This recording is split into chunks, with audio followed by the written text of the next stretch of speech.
Hey everyone, A here with Anything Goes with A, and as you can tell by the title of this video, in today's video I will be having a bit of a discussion about my Burberry scarf here I've got on now.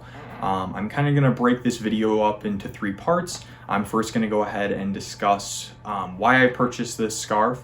This is something that I bought for myself, so I'm going to discuss why I purchased it. I will go ahead and do a bit of an unboxing. Obviously I have it on now, but I kept all of the original packaging, so I am going to go ahead and do a bit of an unboxing just so that you can see what you might expect if you go ahead and purchase this for yourself or for someone else. And finally, I'll be going ahead and at the end doing a bit of a styling portion, just showing how the scarf hangs and a few different ways that I personally style it or how you could style it. I figured with the cooler months coming up here, as well as the holidays around the corner, that maybe people might be interested to see my thoughts on an item that maybe they might be looking to purchase for themselves or looking to purchase for someone else. So we're going to go ahead and roll the intro and get into the video.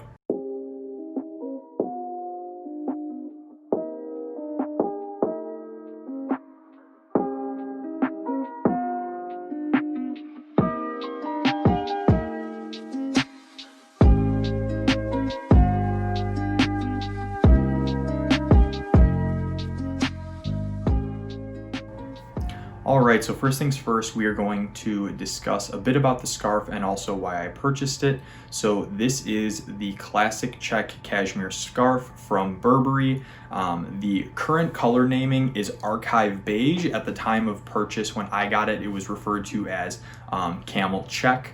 Was what this print was called, but this is kind of the classic iconic beige color or camel color that they use. If you were going to look for it now, you'd probably find it called archive beige, but as far as I'm aware, it is the same thing.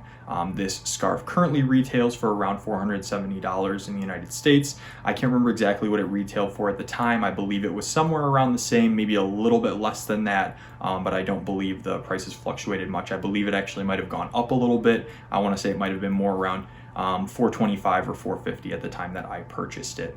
If you do opt for it, you can have the scarf personalized with a monogramming if you so choose. It is currently a free add-on. I don't know if it's something that they charge for at other times. It is something that I opted for at the time. I'll be going ahead and showing that at the time of unboxing, but it is something that I opted for as it was free at the time that I purchased it as well. So that's just a bit about the scarf. The reason that I purchased it was it's something that I really liked. I had seen them a lot before, and it's just a piece that I thought was just a very iconic item, something that would last me a really long time. It's very high quality. It's really soft. I really enjoy wearing it. I think that it goes well with a lot of different outfits, especially in the cooler fall and winter months. And it's just something that I had always wanted. It was the first and really only luxury piece that I had ever purchased for myself. But it was just something that I was very interested in, something that I recognized the value in and saw that I could get a lot of use out of, and it was something that I wanted to go ahead and purchase for myself. So that's a little bit about the scarf and why I purchased it. It's something that I really enjoy having. It's definitely not anything that I regret purchasing or anything like that. Every year I look forward to being able to take it out again and wear it out. So it's a purchase that I made 2 years ago, and it's something that I've definitely been enjoying since. So that's a little bit about the scarf. Next thing, we're going to go ahead and get down onto the table and do a bit of an unboxing. Alright, so now that we're down here on the table, we are going to go ahead and do a bit of unboxing and just showing the different things that you can expect to come along with the purchase of your Burberry scarf. So here the first thing I have is just an envelope.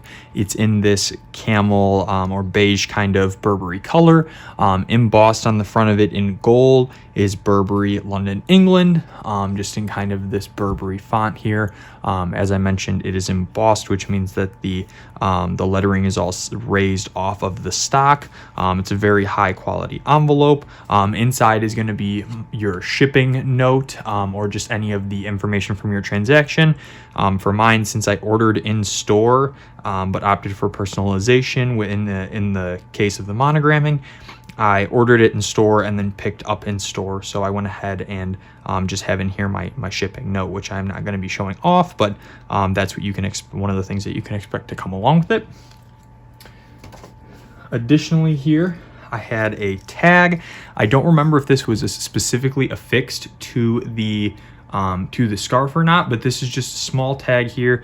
It has a black, this little black clasp on it. I don't know if this is a security tag on it. I don't know if you can see very well or not, but it says Burberry on both sides here.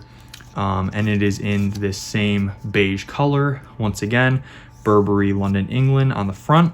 On the back, it talks about what I believe are the different orders of the basically through the royal family, kind of the royal British seal on the back here. On the inside, it talks about the different branding and different kind of trademarked or copyrighted portions of the pattern and the different names and so on. And on the other side here, we just have the description of the scarf itself, talking about what the scarf is, the color, and so on and so forth. So we'll go ahead and close that up, set it aside. Here we have the bag. It's this same beige color on the front and back. Both sides have embossed the Burberry logo here.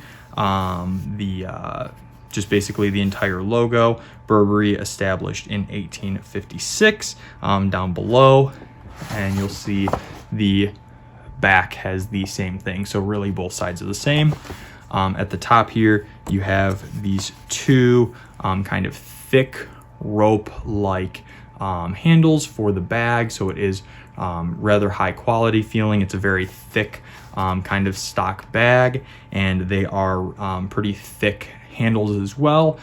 Maybe if you think something along the lines of like a drawstring on a pair of sweats, or on a sweatshirt or a hooded sweatshirt, something like that, it would be something kind of similar. So we'll go ahead and reach into the bag here and pull out the scarf itself. So here it is. On the outside of the tube, once again, we have the Burberry logo. Mine came with a bow on it. I don't know if it comes the same if you do not opt for monogramming, but here it will say who it's monogrammed for, and then whatever the monogramming is that you choose. So we'll go ahead and slide the bow off here. On the inside of the monogramming tag, there is not anything other than the information that you're having monogrammed. So that's going to be all. And then once again here, here's the tube without it. There's nothing else on it. There's nothing on this bottom portion. Only on the top portion here do you have the Burberry logo. So we'll go ahead and slide this open. It comes off in two pieces, and this is how I store my scarf. So we'll go ahead and unroll it here and just show some of the different stuff on it. So on the one side, this is going to be standard on the Burberry scarves, as far as I'm aware, regardless of whether or not you opt for personalization. You will see the Burberry logo here down at the bottom, along with the tassels, but here it says Burberry, London, England, 100% cashmere, made in Scotland on the tag here on the scarf. Here you have the different tassels hanging off of it, or the fringe, however you'd like to call it. And then down at the other side, you will see these tags on the back side, which I've gone ahead and just left on. They are this is one of the only things that's a bit irritating about the scarf. It's not something that I want to remove, just because I'd like to keep it as true to when I purchased it as possible. It's not ever something that I plan on reselling, so ultimately it's just up to me, but it's just not something that I want to go ahead and be removing. So here we have some tags which discuss some of the dimensions about it, where the scarf was made, and then as far as I'm aware, just some of the care instructions. It has this all in a few different languages, so that's kind of what's on one side. And then on the other side here is the monogramming.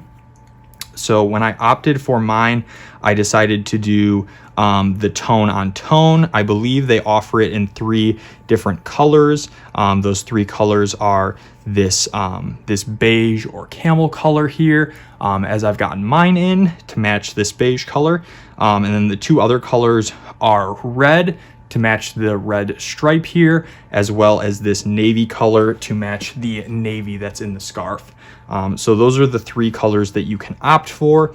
I opted once again for the camel color here. Obviously, I just felt that I didn't want it to be something that was terribly in your face, but I wanted it to be something that made it a bit more personalized and just kind of made it more mine. So I went ahead and opted for the personalization there. As I mentioned, it's not something that I've ever considered or planned on selling.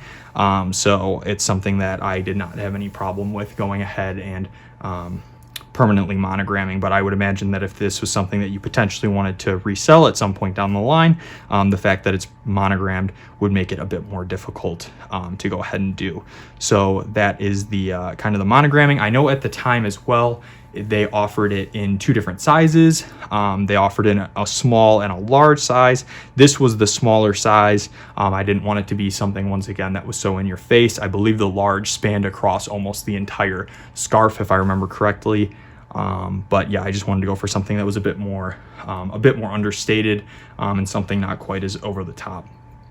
At the time of filming this, once again, as I mentioned, the monogramming is a free edition. It does look like they might do it in a slightly different font according to the mock-up that they have on the website. The font here has some more serifing on it, kind of these little stands here underneath the letters and at the edges here. And the current monogramming, at least for the mock-up on the site, is more of a block letter, something more along the lines of Arial, if you wanted to go ahead and look that up. And it looks like it might be tucked a little bit more into the corner here, maybe more like down in this area. Just something that something to consider if this is something that you're looking to do. So that is kind of just a quick rundown of what the scarf looks like, and also what you can expect to come along with your scarf if you do go ahead and purchase one. Once again, here is the main tag, the main Burberry tag here, and a bit of the check color, or the check pattern here that you can go ahead and see. So we're gonna go ahead and wrap up the unboxing portion of the video here and go ahead and just show you a few different stylings. So here I'll be showing off a few different stylings of my Burberry scarf. I am 5'11", just to give an idea of the scarf length on myself, especially when you're looking at the first styling where it's just hung across the back of my neck. These are a few different ways that I wear my scarf, with and without a jacket. The scarf can very easily be doubled around once to have both running ends over your shoulders with a looped portion around your neck, or just left to hang freely on both ends. I feel that these both look perfectly fine without a jacket or anything else. I will occasionally take the scarf in half and have the looped end on one shoulder and the 2 free ends on the other, and then bring the 2 free ends through the loop to kind of bring it a little bit tighter to my neck, the way you see in the second styling. But I'll really only do this if I'm wearing a jacket with the scarf. Otherwise, I feel like it looks a little bit odd. The scarf is a little bit short to do that, and it just looks a little bit off to me personally. Otherwise, I feel it's pretty versatile, and it can go along with many outfits if you're looking to add an accessory of some kind. Definitely, if you have any questions or you want to share any of your thoughts or experience, definitely do so below. Otherwise, thank you so much for watching, and until next time, this has been Anything Goes with A.